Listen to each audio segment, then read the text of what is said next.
Hey everyone, welcome back to my channel. I've got some exciting news for you all. I just found out that there's a movie being made about our incredible high school. And guess what? They're casting for the lead role. So, I decided to take the initiative and audition for the part. I mean, who knows? Maybe it could be me on the big screen. Now, let me tell you what happened after my audition. I received a call from the producer himself, and he said, "Hey Joe Biden, it's Max here, Maxwell Biden. I just wanted to say thank you to everyone who voted for me. It means so much to me that you chose me as your next president. But I get it. Joe Biden, hey there, fellow Marvel enthusiasts. We have some exciting news for you today that just keeps getting better. Turns out, Tom Holland has signed a contract of an impressive $20 million to return as Spider-Man in the upcoming third installment of the Spider-Man franchise. Can you believe it? Our beloved web-slinging hero is set to make his grand return after all. Now, we don't have an official title or any details about when or where this movie will take place in the ever-evolving Marvel Cinematic Universe timeline. However, what we do know is that Zendaya will be joining Tom Holland once again in his latest adventure as MJ. There's also some speculation that Tobey Maguire and Andrew Garfield could potentially make cameos as Peter Parker's predecessors in this highly anticipated sequel. While these are just rumors at the moment, they certainly add an extra layer of excitement to this already thrilling news. As if all that wasn't enough, let's not forget about Charlie Cox reprising his role as Daredevil in She-Hulk. This means there could be a potential crossover between Daredevil and Spider-Man in this upcoming movie. Talk about a dream come true for fans. So there you have it, folks. Tom Holland is set to return as Spider-Man in the third installment of the franchise. Stay tuned for more updates on this exciting development. And remember, we have some exciting news to share with you. So let's get right into it. In a new memo, Biden's campaign chair, Jen O'Malley Dillon, has revealed that this election is expected to be a very close election. She anticipates that the overall vote count could take a bit longer than in previous years, with potentially only a handful of key states determining the outcome.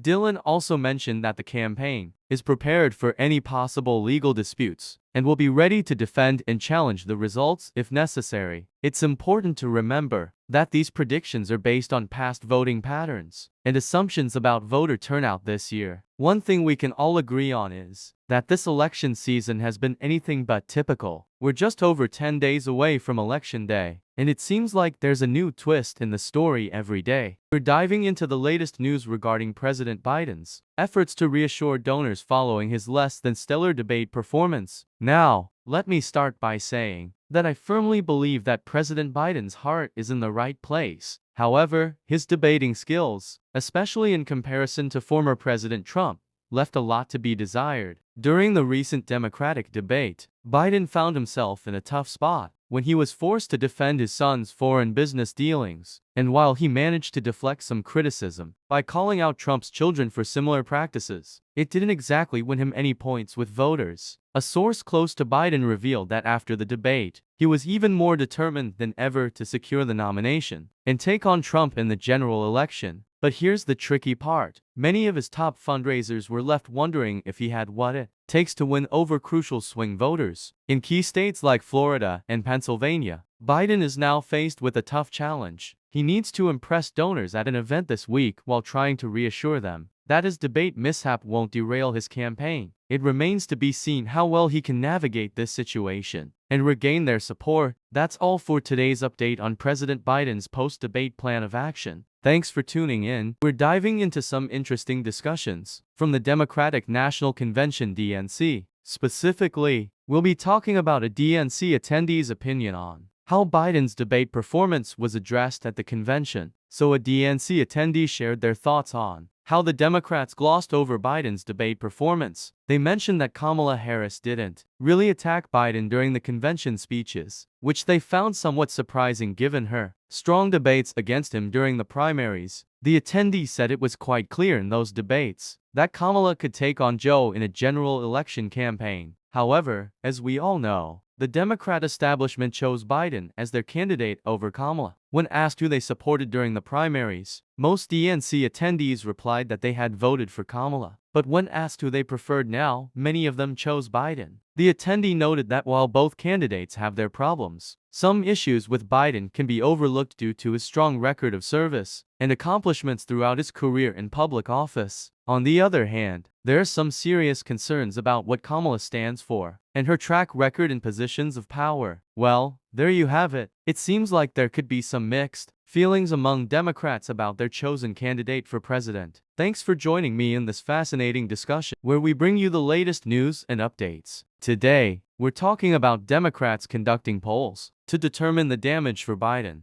and the ticket following the debate. So, let's dive right in. Now, after the Biden-Harris debate concluded, Democrats have started to assess the potential impact it could have on their tickets. They're conducting polls to check whether the president's performance may influence some voters in favor of Trump. Interestingly enough, a recent CNN poll found that 31% of voters had a more positive view of Trump due to Biden's debate performance. However, this doesn't necessarily mean they'll switch their vote. A separate Quinnipiac University survey showed that 46% of Biden supporters weren't impressed by his debate performance, but only 13% said they would switch their vote. It seems that many voters are still undecided on their final choice. In both surveys, around a quarter of respondents were unsure about who they would support in a two-person race, or even if they planned to vote at all. So, while Biden might have been able to win over some Trump supporters with his lackluster performance, they may not turn out to vote anyway. So there you have it, folks. That's what Democrats are currently focusing on after the debate. Thanks for tuning in, and if you enjoyed this video, don't forget to hit that like button and subscribe for more updates and news. Until next time, take care and stay informed.